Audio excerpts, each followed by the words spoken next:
আজি আমি ফুলকবি আলু মাছ বনাম। এয়া আলু ফুলকবি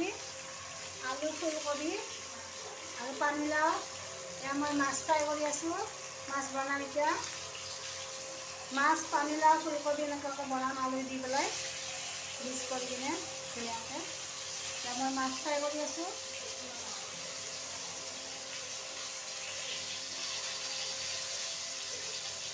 এয়া মাছ ফ্ৰাই কৰি আছোঁ। এয়া মাছ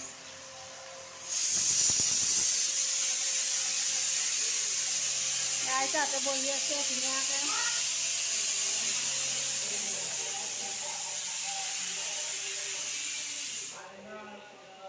আইতা বহি আছে। হিৰো আইতাও বহি আছে, আইতা বহি আছে ধুনীয়াকৈ। ঠাণ্ডাৰ কথা চবে টিভি চাই চাই বহি আছে। এয়া টিভি চাই একদম মিথুনৰ চিনেমা দিছি চাই চাই বহি আছে। আৰুনো কি কৰিব, ঠাণ্ডা দিন। এতিয়া মই ধুনীয়াকৈ ভাতটো বনাওঁ।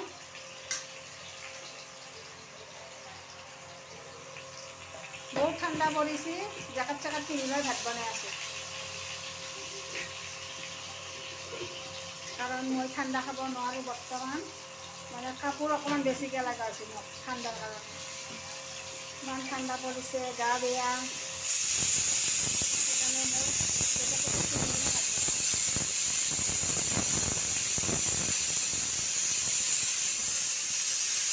মাছ ফ্ৰাই কৰি আছোঁ।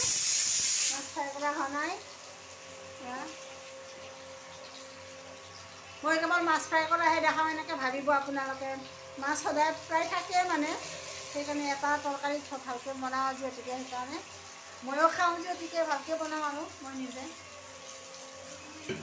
ভাতটো হৈ গ'ল, চিটি মাৰিলে।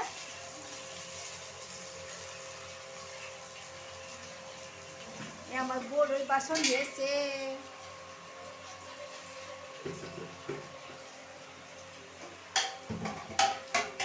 এবাৰ হাত দিলে কেটে দিবি, হ্যাঁ ভাত